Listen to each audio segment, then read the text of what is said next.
Hello everyone, Jeff here again. So today I wanted to take a little time to talk, particularly about operational technology networks, and kind of share a little bit about that kind of technology that's out there. We're really hearing a lot more about that, especially now, um, than we did probably prior COVID. A lot of companies wanted to continue running operations like they traditionally did, where everything was just kind of machine networked and left alone. We're seeing more of the operational technology or the IIoT, Industrial Internet of Things, taking over, especially as the world of Internet of Things is really taking over.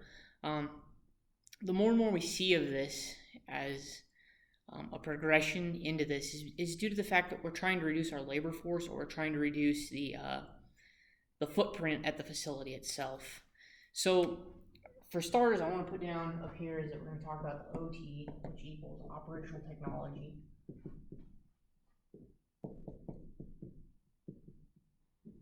And then you have IIoT, which equals the industrial internet of things.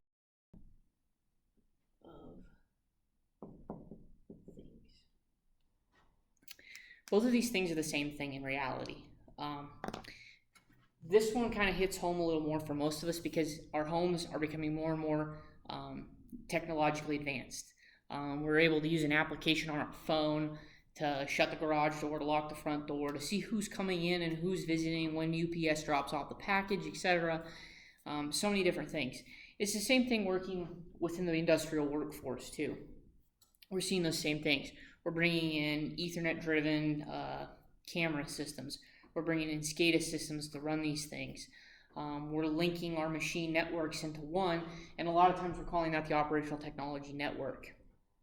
And a lot of times that's linking into our enterprise network or our information technology network, whichever one your facility may be using those different terms.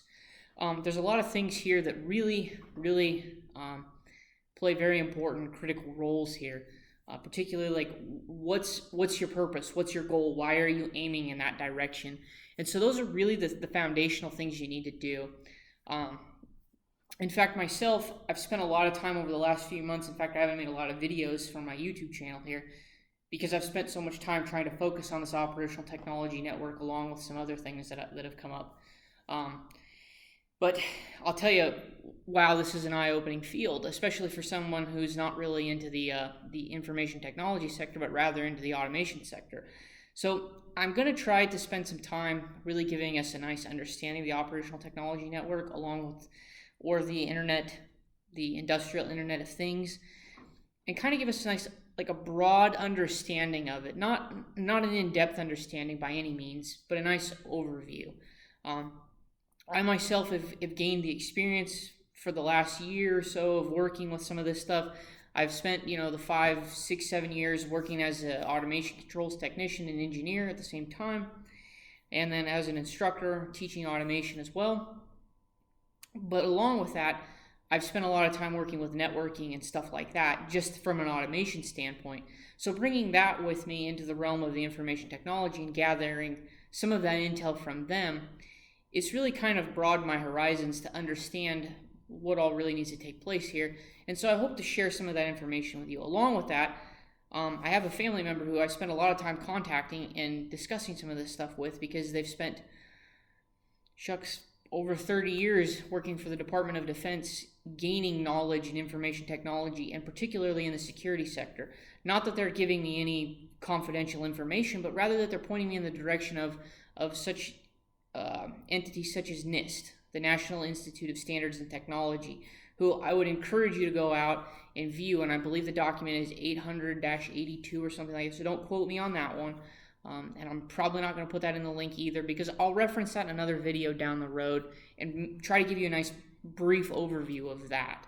So there's so many things out there that the standards are set forth. And in fact, the Department of Defense is really well known for focusing on security as well as broadening and reaching out to try to have their stuff networked together. I mean, today, if you think about this, we have ships all over the world.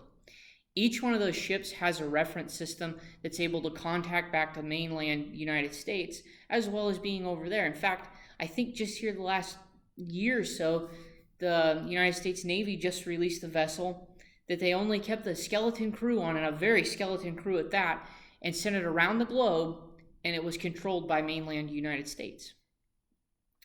And we're only able to do that through technology like this. We're able to do it through satellites, wireless technology, communication systems, all that stuff, and it's all networked and segmented together. And so that's what I'm kind of trying to like bring us into, that understanding of that knowledge. There's a lot of stuff that I'm going to miss. There's a lot of stuff that I'm not going to quite totally go in depth and cover. But I hope to give you a nice understanding. So please stay tuned, follow along, and hopefully we'll get through this to better understand both the operational technology and the industrial Internet of Things together. So thank you all for watching, and always remember to stay safe.